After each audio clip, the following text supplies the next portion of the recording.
des associations du monde associatif. Et c'est effectivement à ce niveau que l'on va rencontrer des personnes et on va rencontrer où on va pouvoir poser justement le rythme du territoire.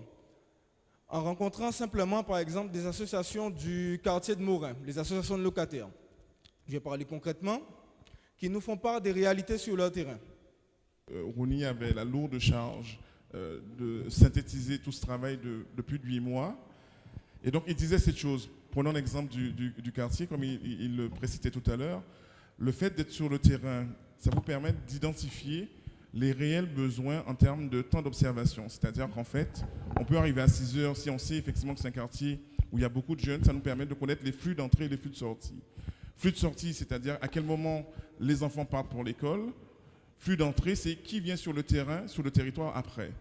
En termes pertinents pour le décideur, ça lui permet de savoir quel est le rythme et quelle est la vie de son quartier. Vous multipliez par le nombre de quartiers sur un territoire, ça vous donne une cartographie de ce que disait tout à l'heure M.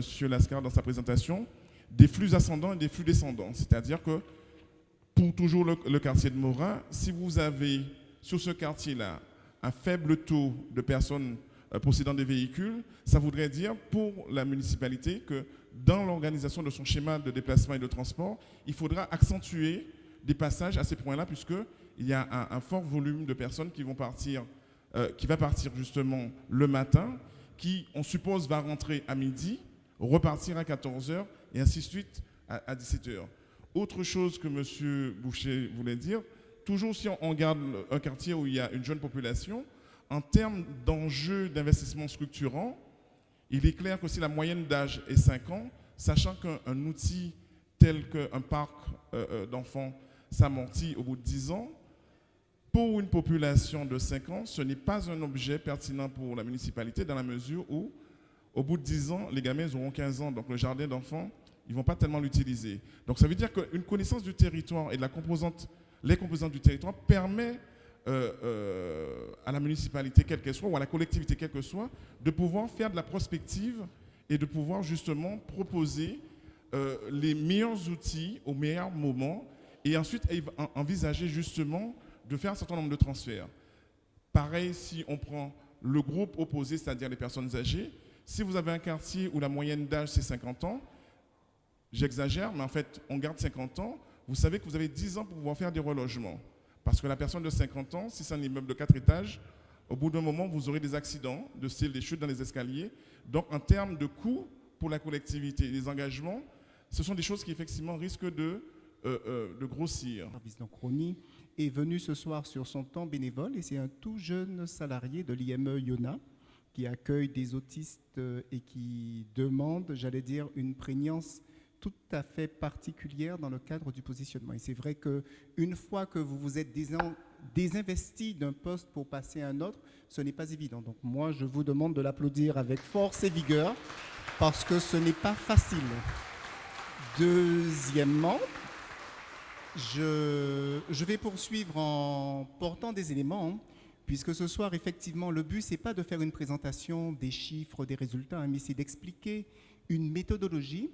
Et pourquoi ce choix-là? Effectivement, au niveau du service, ce que nous avons voulu, c'était le regard différencié de l'éducateur spécialisé.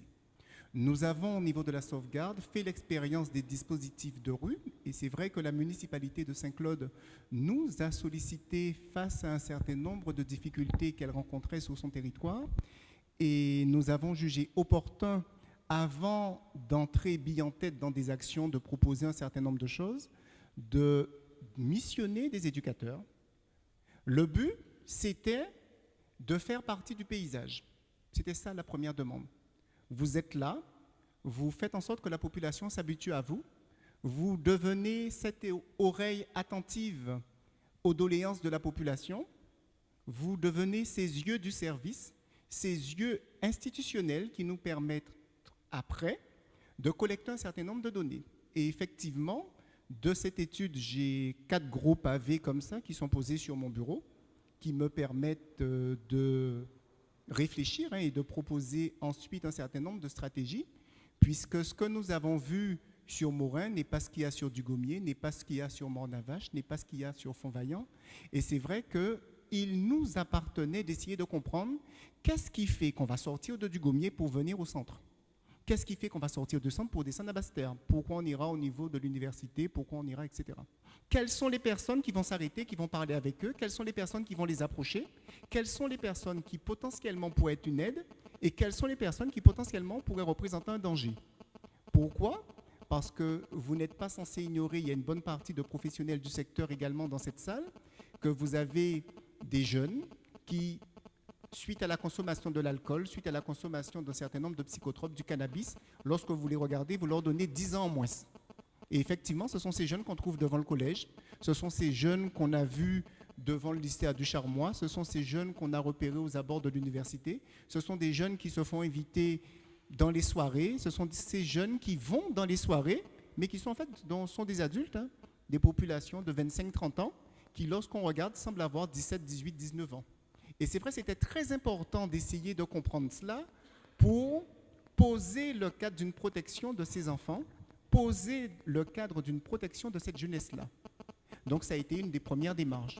L'autre démarche a été celle de rencontrer les familles, puisque le centre-bourg de Saint-Claude, c'est quand même un centre où il y a des personnes qui sont là depuis un certain temps, qui ont des habitudes de vie, et qui ont vu rapidement, j'allais dire, l'injection massive d'une population jeune en lien avec le développement de l'université. C'est vrai que ces personnes ont été rencontrées, ont parlé de leur vécu, ont parlé de leurs attentes, ont posé le cadre de leurs inquiétudes également, de ce que leur ville allait devenir.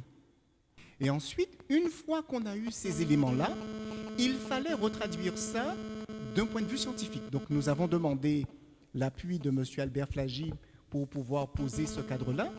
Mais outre, j'allais dire, la schématisation ou ce recueil de données, je n'ai pas de téléphone, ce recueil de données politiques, il est important pour nous de déterminer qu'est-ce qui pouvait faire ciment dans ce maillage que nous cherchons à poser.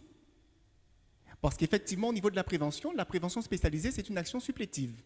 Donc, nous avons travaillé, et ces éducateurs ont aidé à la mise en place d'un certain nombre de projets éducatifs dans les maisons de quartier, au niveau des associations, et nous avons justement, au niveau du service, et c'est important de le dire, puisque valoriser un certain nombre de projets pour des groupes d'enfants, l'animation des vacances sur Morin, avec la mise en place d'ateliers sur tout le temps des vacances. Pourquoi?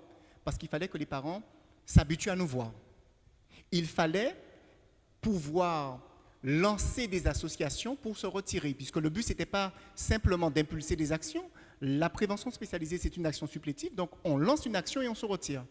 Mais c'est vrai qu'aujourd'hui, il était aussi important pour nous de déterminer quelles étaient les zones du territoire qui avaient besoin de prévention spécialisée, mais qui avaient également besoin de cet autre acteur qu'on pourrait voir au niveau de la politique de la ville avec les agents de médiation, puisqu'il y a aussi un travail à faire sur ce champ-là.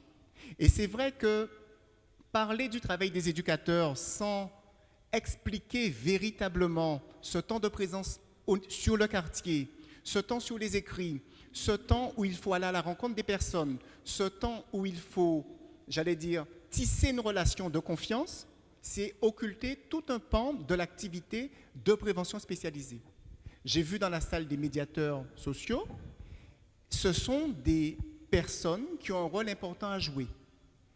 Les adultes relais ont un rôle à jouer. Les éducateurs spécialisés ont un rôle à jouer. Les enseignants ont un rôle à jouer.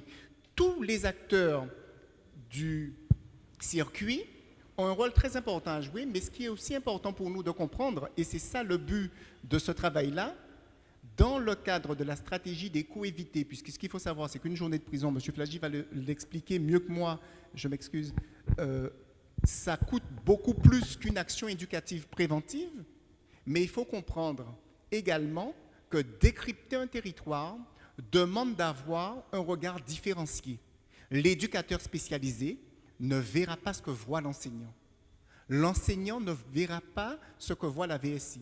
La VSI ne verra pas ce que voit le médiateur social. Donc c'est important de comprendre que c'est dans ce maillage-là, dans ce tramage-là que nous nous sommes positionnés, dans une logique où il fallait aider toutes les associations du territoire à se renforcer, puisque nous ne sommes pas là pour faire des actions d'animation sociale sur le quartier, nous ne sommes pas là pour mettre en place des actions caritatives, nous ne sommes pas là pour ça, mais nous pouvons aider à cela. Nous l'avons aidé, nous avons soutenu un certain nombre d'actions, je le dis à monsieur le maire parce que c'est aussi important de le comprendre, soutenu un certain nombre d'actions sur des associations sans dire que nous y étions. Pourquoi ? Parce qu'il est important pour la population de ces zones-là de se rendre compte que la ressource de leur territoire pouvait mettre en place un certain nombre d'éléments. Je repasse la parole. Le médiateur n'a pas osé me dire de me taire, mais bon, le responsable de projet a dit silence, je me tais.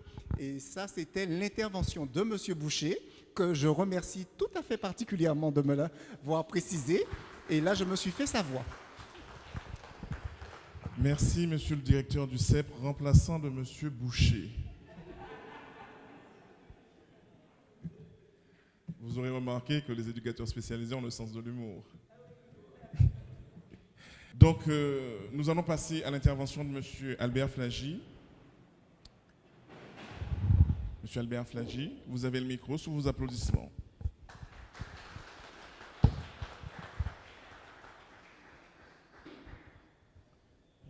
Mesdames, Messieurs, la prévention spécialisée fut pour moi, je crois, l'affaire de ma vie. J'ai commencé mes premières activités en prévention spécialisée en 1971.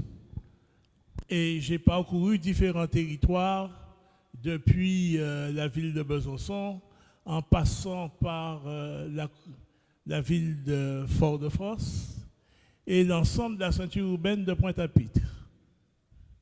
Cette prévention spécialisée m'a semblé très vite comme étant l'outil le plus performant pour s'introduire dans les milieux et s'adapter à leur évolution. Mais cela suppose un certain nombre de principes. Le premier d'entre eux, c'est celui du territoire. Alors, on semble découvrir aujourd'hui la notion de territoire. C'est une déjà vieille notion récupérée auprès des géographes et qui avait été un temps oubliée au profit des structures étatiques et précisément jacobines, puisque quand il s'agit de la France. Pour ce qui nous concerne, que ce soit la Guadeloupe ou que ce soit la Martinique, la question de territoire est une affaire essentielle, dans la mesure où nous vivons à l'aune de micro-territoires qui ont leur propre politique, leur propre vision, leur propre existence. Il n'y a rien de commun entre des zones qui sont pourtant pas éloignées de tel ou tel coin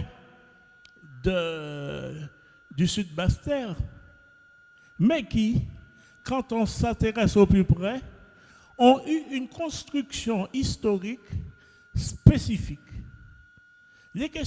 Ces questions-là vont se dérouler sans que les acteurs sociaux jamais se rendent compte qu'il y a une superposition de plusieurs niveaux économiques sur un territoire, sur un type d'intervention sociale, sur un type d'intervention économique, sur un type d'intervention politique.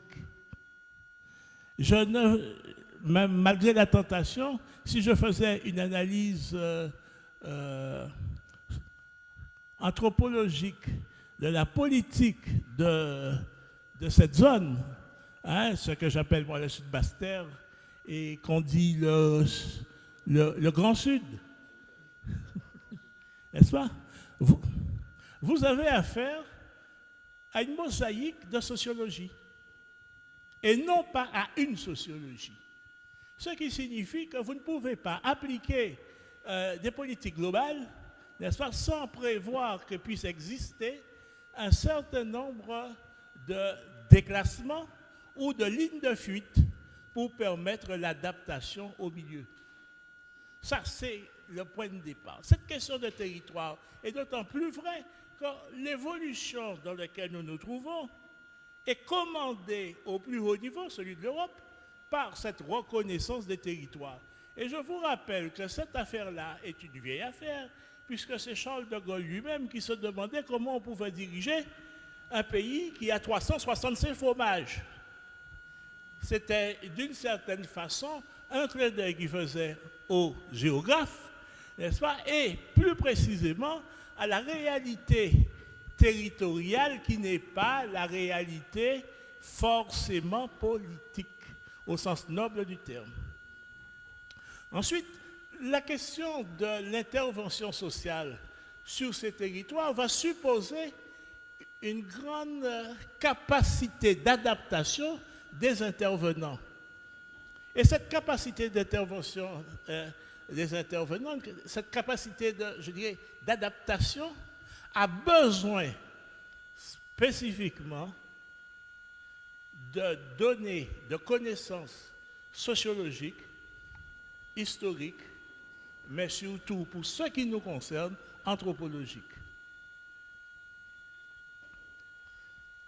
Dans ce contexte-là, quand on met en œuvre une action de prévention spécialisée, on est bien obligé, quand on fait ce qu'on appelle l'étude de milieu, de prendre ces données en compte pour pouvoir se projeter plus tard. Et c'est ce qui va se passer quand on va constater, par exemple, un phénomène qui a parcouru les derniers 50 ans de la Guadeloupe, les crises de l'école, de la famille et des activités socio-éducatives.